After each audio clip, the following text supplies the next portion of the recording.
Okay, so review from yesterday. If you're finding determinant of A, what's a strategically good choice for a row or a column? Which one? Third column? Okay, so we'll use this column. Whoops.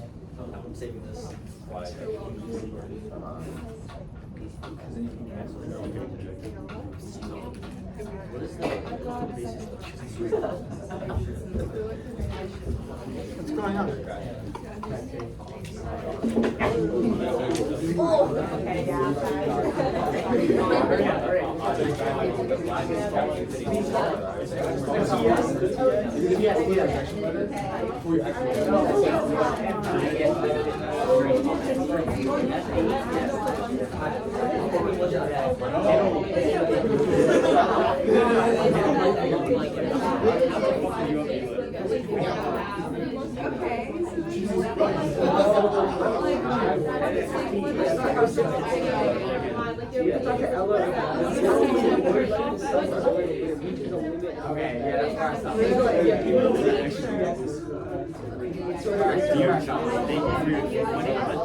All right.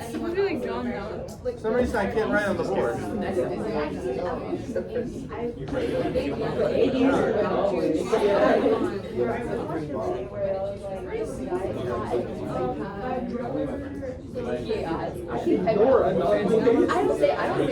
Okay. So we're going to do third column. Okay. Is this 3, first element in the third column, is that in a spot where you keep the sign or change it? Keep it. Keep it. Okay, so it's 3 times, what are the elements in 3's minor? -1, 4, 2, 0. Okay, then we have a 0, we skip that. 5, do we keep the sign or change it? Keep it. And what are the elements in 5's minor? 1, 1, -1, 4. Okay. All right, now, mistake I was seeing, or people were asking about, you don't put the scalar in now, right? Because we had that property yesterday that when you put the scalar in, you change the determinant by a factor, and if these are 2 by 2s, a factor of 9. You don't want that. It's not 3 times this matrix, and then the determinant. It's 3 times the determinant of this matrix. So you have to do the determinant first and then multiply by the 3, right? So this is 3 times, what is that determinant? -8. Okay? Plus 5 times, what's that determinant? 5. 4 minus -1. So this is -24 plus 25, you get 1. Which means it's close to being singular, but it's not. It's actually not true. There's no such thing as close to being singular. It's either singular or it's not singular. It's not like almost singular. Okay. All right, let's do the second one. We could use the third column again, but that's boring because we just used the third column. Is there something, but third column would be a good choice there, right? What else would be equally good? Okay, so let's, for variety's sake, let's do that. Okay. I like to mix it up. Okay, this is me mixing it up. The 2 there, change the sign or no? Yeah. You do. It's first row, second column. So you'd be raising -1 to an odd power. So it's -2. And then what are the elements in 2's minor? 1, 3, 6, 9. And then the 3, do we leave it or change it? Leave it. Leave it. That's in a positive spot. And what are the elements in 3's minor? 1, 3, 5, 9. Okay. So it's -2 times the determinant of 1, 3, 6, 9, which is 9 minus 18, -9. And then plus 3 times the determinant of 1, 3, 5, 9, which should be -6. So this time we get 18 minus 18, we do get 0. So B is singular, even though A was not. Is that okay with everyone? Yeah. Good? Okay. I want to say one more thing about determinants before we get into what we're mainly talking about today, which is inverses. You are responsible for knowing how to find determinants of 2 by 2s, any 2 by 2, and any 3 by 3 by hand without the calculator. Okay? 2 by 2s, the quick way, right, with the diagonal products. 3 by 3s using this. if it's higher than 3 by 3, most likely that would be a calculator problem. If I asked you to just find the determinant of like a 4 by 4 or a 5 by 5 or something like that, it's probably a calculator problem. There are some, I would say, carefully chosen matrices that are bigger than 3 by 3, where it's still reasonable for you to find the determinant by hand using the minus technique. I want to show you what I mean. Suppose I gave you a 4 by 4, and I'm making this one up as I go along. I have no idea what this determinant would be.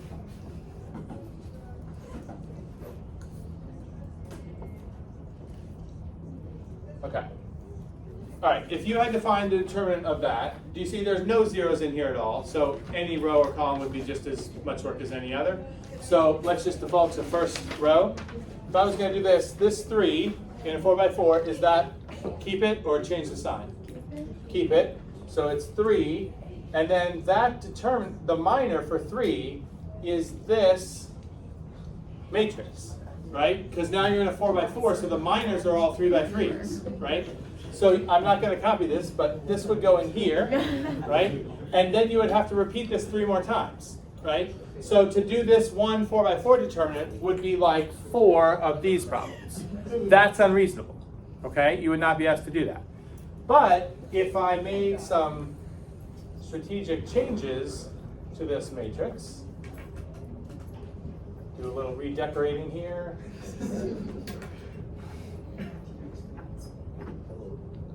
That looks nicer. Okay, now, do you see, if you're free to choose any row or column, there are some better choices than other ones, right? If you are really feeling strongly that like you use the first row all the time no matter what, okay, all right? But somebody else will look at this and pick which row or column. Third row. Now there are like column 1, 3, and 4 each have a 0 in it, but that's not as good as row 3, which has 3 zeros in it, right? If we use that row, we pick this -7. Now is this -7 in a leave it or change it spot? That's change it. It's row 3, column 2. So it's going to be -1 to the 5th, odd power. So you would change the sign, 7, and then you would get rid of the row and column that contain that -7, and you have one 3 by 3 to put in here. But then everything else is a 0. So finding this 4 by 4 determinant is really just this number times one 3 by 3. It's really no more work than a regular 3 by 3 determinant. That you might have to do by hand, okay?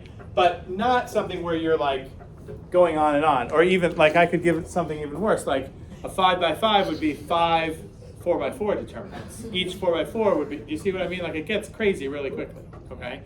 But if you have to do something bigger than 3 by 3, there would be something in the design of the matrix where it's not that bad to do by hand, okay?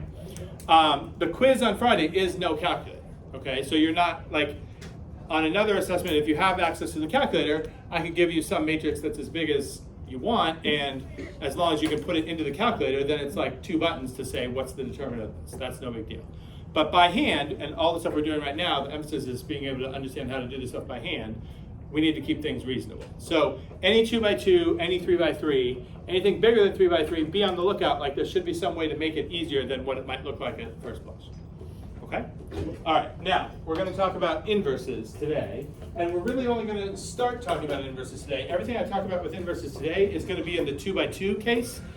We are going to revisit inverses in larger than 2 by 2 situations, but to get to those, we have to talk about something else called elementary row operations, which is what I'm actually going to show you tomorrow. It's not on the quiz, but elementary row operations is sort of the basis for the rest of what we're going to do in the matrix unit.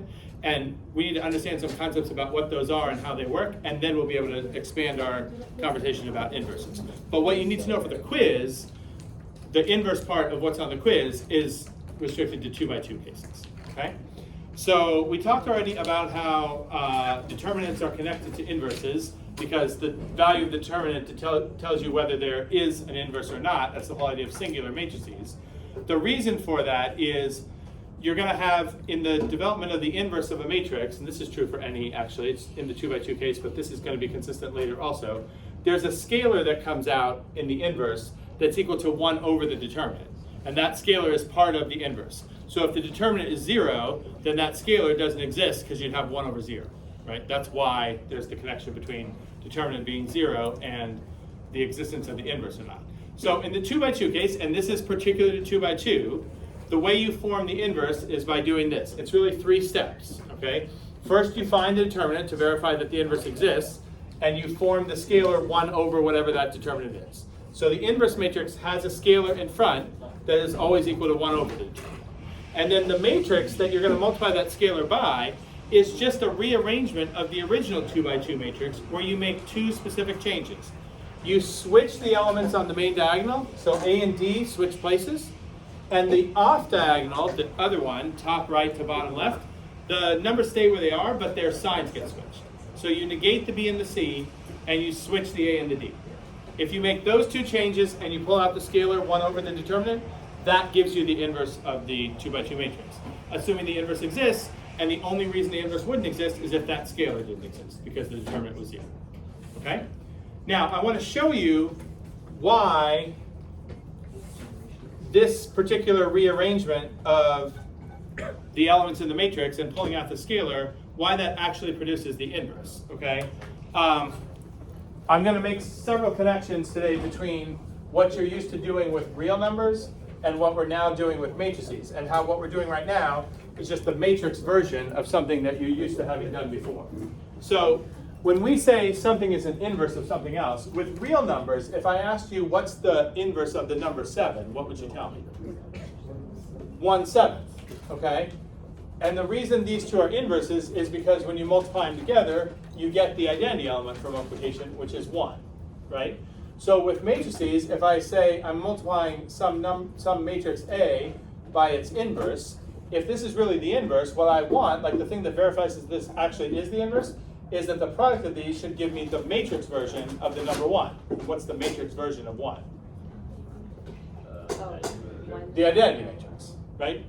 Okay, the other thing we kind of have to say here that goes without saying up here, because we don't have commutative property for matrix multiplication, is not only does this need to be true, but this needs to be true also, right? And this is not automatic from this because that would rely on commutative property, which we don't have, right? Whereas here, this and 1/7 times 7 are saying the same thing because we do have commutative property for real number multiplication, right?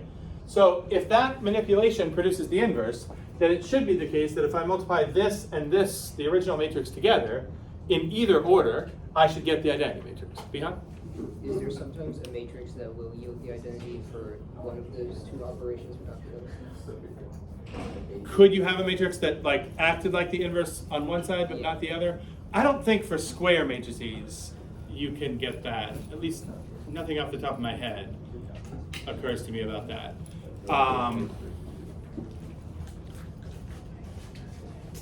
Yeah, I can't think of anything right now that would show that. But the idea is, even if like what I'm going to show right now is I'm going to multiply this by this in one direction and show that I do get the identity matrix. But that work would not show that it would automatically work the other way because that would presume commutative property, which we know it doesn't work, or it's not present for for matrix multiplication. Okay, so you don't have to write this down. What I'm going to show you, I'm not going to ask you to repeat this on the quiz or the test, and of course, IB doesn't ask you any matrix questions. But I just want you to see. This seems sort of arbitrary, that you just like make these particular rearrangements and magically you have the inverse. But if you look at the matrix multiplication that arises here, you'll see that in fact we do get the identity matrix. So remember, I'm starting with the inverse on the left and the original matrix on the right. So here's the inverse, including the scalar. Here's the matrix I'm multiplying by. Now you are going to see when we do some examples with this, you will have this situation sometimes where you have a scalar, and often the scalar is a fraction, and then you're multiplying matrices which have integer entries here. The mechanics of doing this, even though this is sort of attached to this, there's no rule that you have to multiply this stuff first and then do this. In fact, that's usually annoying to do because if you multiply this in, you're probably going to have fraction entries here.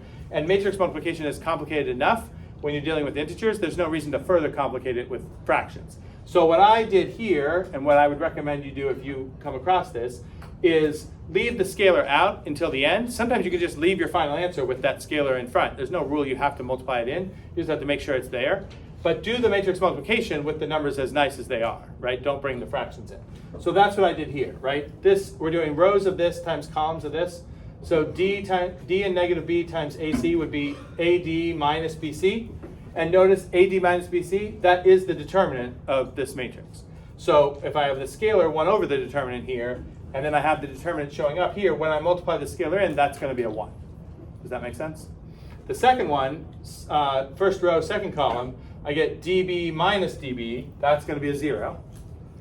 The lower left, negative CA times AC is going to give me negative AC plus AC, that's another 0.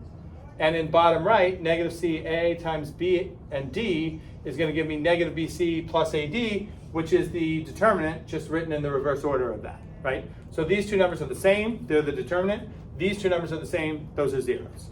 And if I multiply the determinant scalar in, I'm going to get the identity matrix.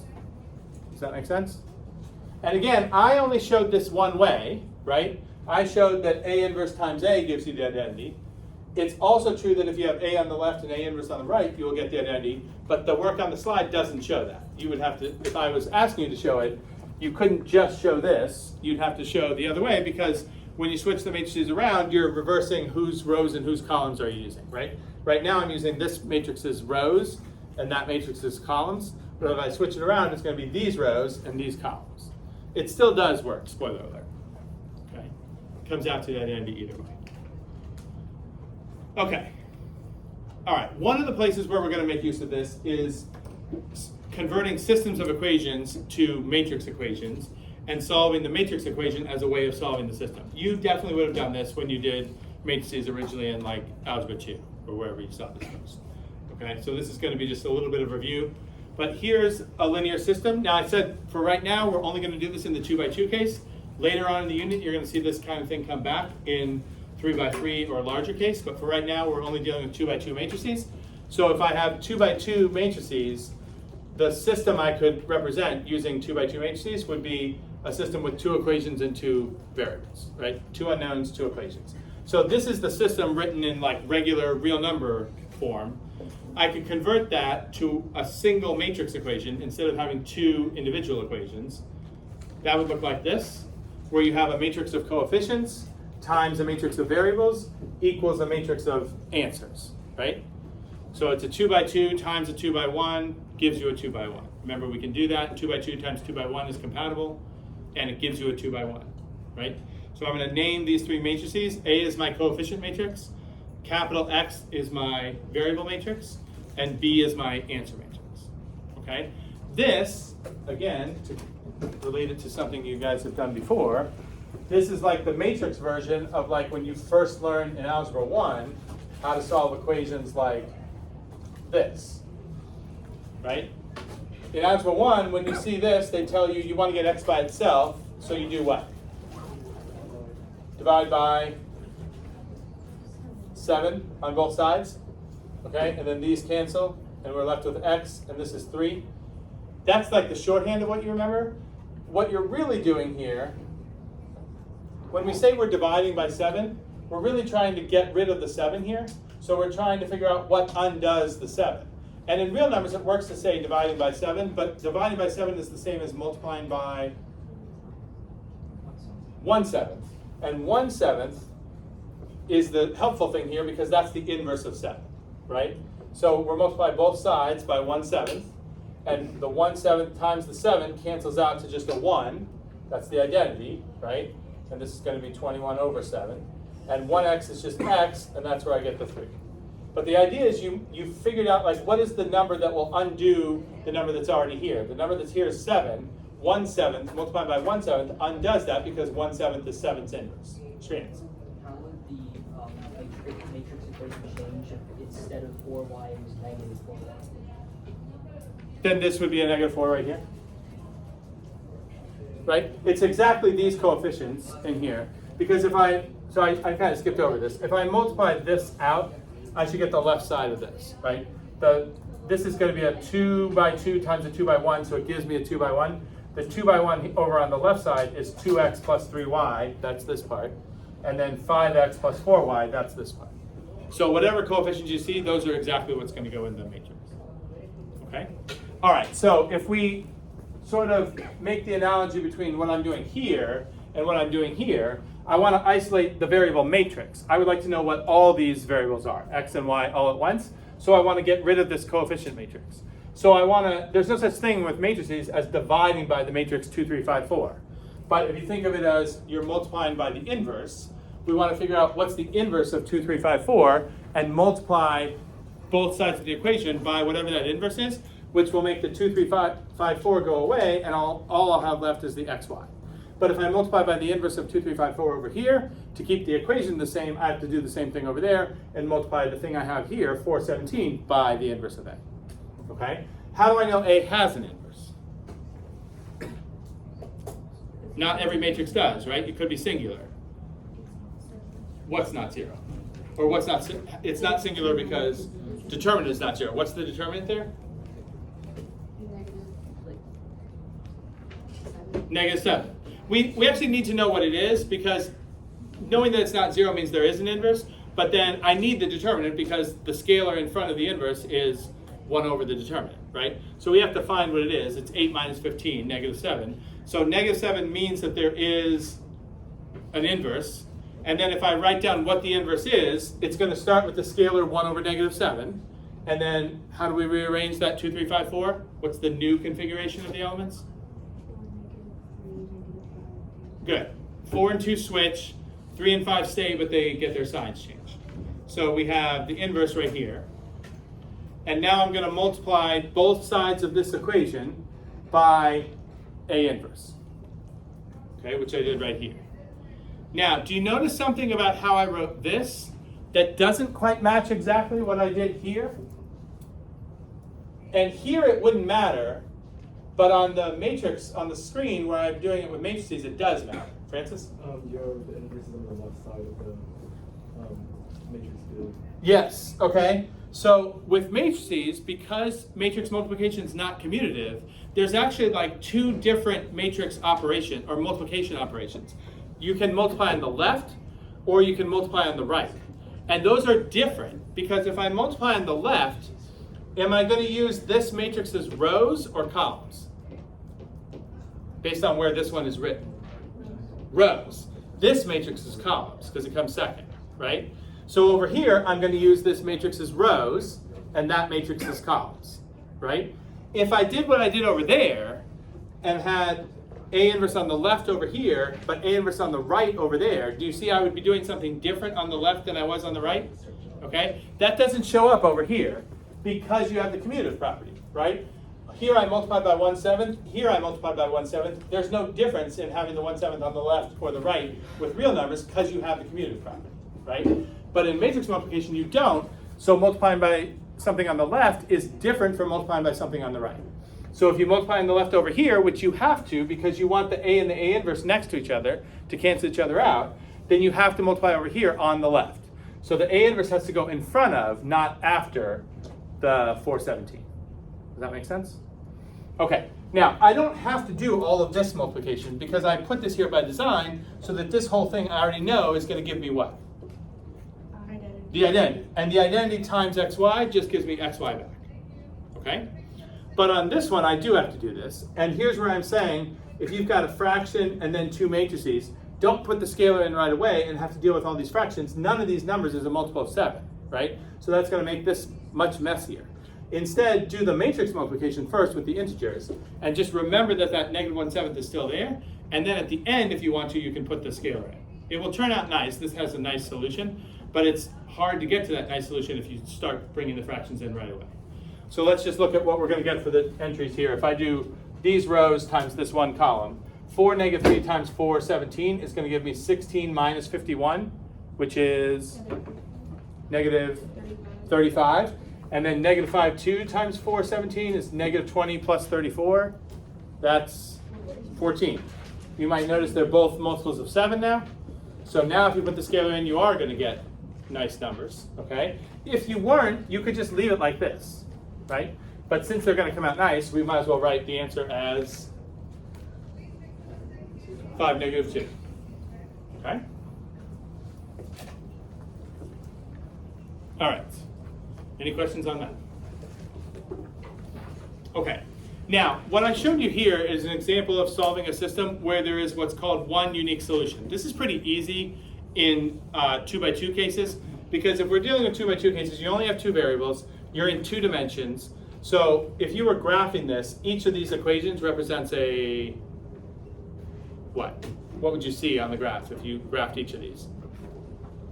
A line, right? And when you're solving a system of linear equations, you're asking like what points are common to the lines in the system. If it's only 2 lines, the most common thing, like what we just showed here, is these 2 lines share the point 5, -2. And that's the only point they share. That's what's called a unique solution, right? You have a solution, there's one point they share in common, and that point is the only point they share, okay? That will happen anytime the lines do what? Intersect, okay? But if you have 2 lines in the coordinate plane, and it's any 2 lines, they don't have to intersect. What else could they do? Unparalleled. They could be parallel, in which case how many solutions would we have? None. And there's a third possibility. They could be on top of each other. It's called coinciding lines, where you have the 2 equations actually represent the same line, okay? So if you organize this, there are 3 cases. There's one solution if they intersect. There's no solutions if they're parallel. And if it's 2 representations of the same line, there's infinite solutions.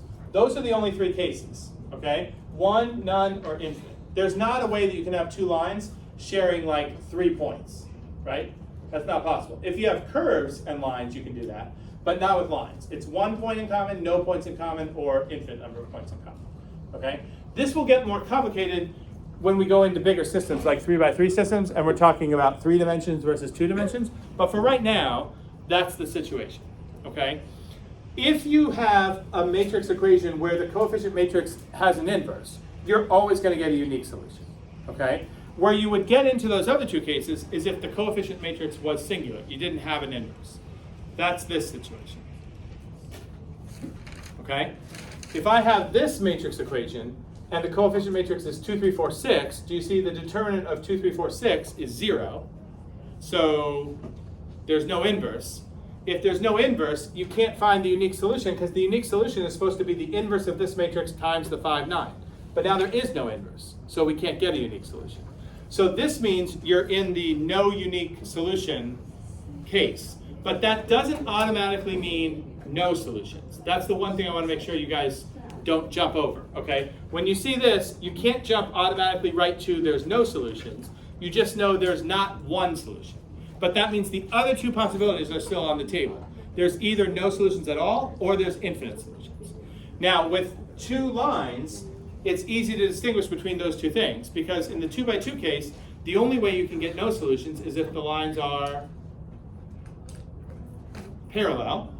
And the only way you can get infinite solutions is if the lines are overlapping. We call it coincide, okay? So in this case, the easiest way to distinguish this, I think, is to go back and look at this as a regular system. Like if you multiply this out, you're going to get 2x plus 3y equals 5 would be the first equation. And 4x plus 6y equals 9 would be the second equation. We already know that you're not getting a unique solution there. So all you have to determine is, do those 2 equations represent lines that are parallel or coinciding? Is it 2 different lines or 2 different representations of the same line? How do we know? Which option is it? Parallel lines or coinciding, James? Coincide. Why? They're just scalar multipliers of each other. Okay, these parts are, but if the equations are scalar multiples of each other, what should this 9 be? 10. So if that's a 10, then you have 2 representations of the same line, okay? But since the scalar doesn't carry through to the constant, instead we have, what's the other possibility? Parallel lines, okay? Remember, we can't have intersecting. That's off the table because this was a singular matrix. So if it's coinciding lines, one equation should be a multiple of the other one all the way through, okay? If it's not that, then it's got to be parallel. Do you see these 2 lines have the same slope? Right? But you're going to get different y-intercepts. They're 2 different lines with the same slope, so no solutions. Make sense? Okay. All right, I'm going to skip this one. We may come back to this later. But I want to show you, this is the last thing that we haven't talked about that you need. Do you remember we did linear form before? And we did linear form for a squared. And then I said, once you have the linear form for a squared, which we have the formula for with the p and the q, you can use linear form for a squared to get linear form for higher powers. Well, it turns out you can also get linear form for the inverse, okay? And just like the other ones, the linear form for a inverse you get to from the linear form for a squared. Everything is built off the linear form for a squared. So let's take this example. This is the matrix I was using before that does have an inverse, right? Its determinant was -7. So that's the inverse. I could ask you to figure out how could you express that matrix in linear form, meaning a constant times the original matrix plus a constant times the identity matrix that gives you that matrix, okay? And here's how you would do that.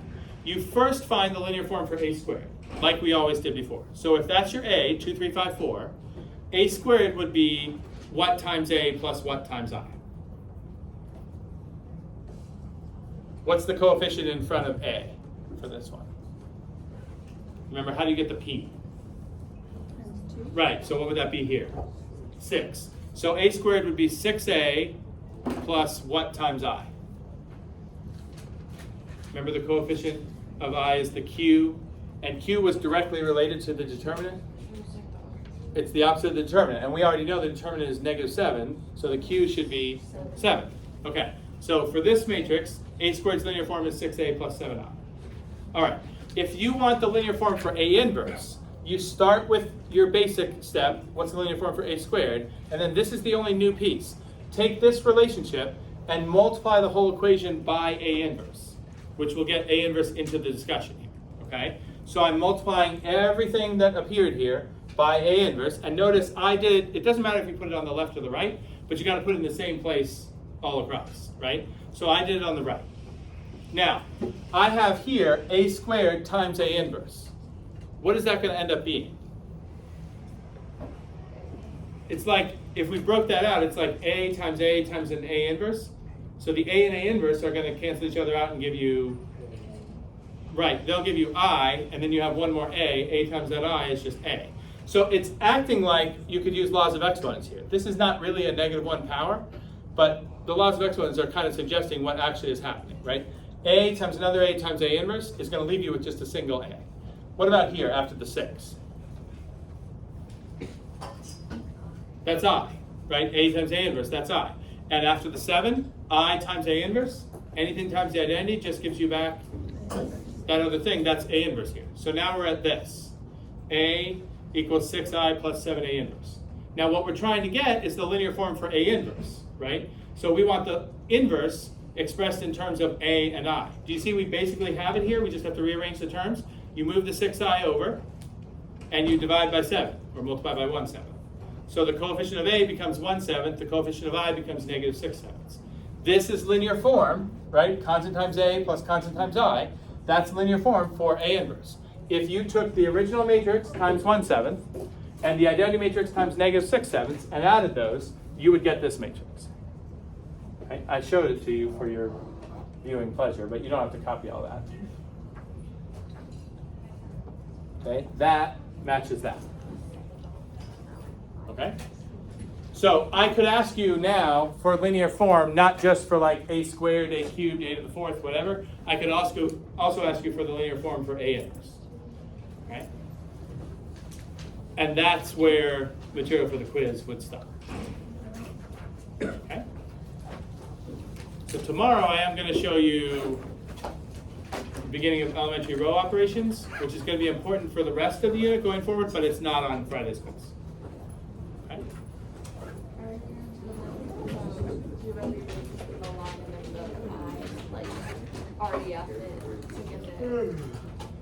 To get the inverse? We are going to do that. That's not the first thing we do, but we get to that.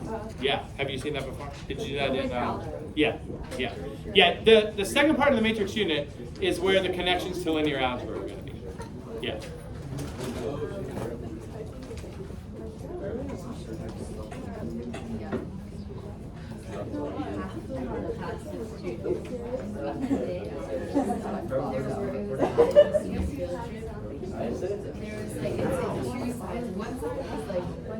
Kind of them, you never think that's all the seniors that are in the meeting, and the other side, we're literally all in church. They're 8 or 9. All right, see you guys tomorrow.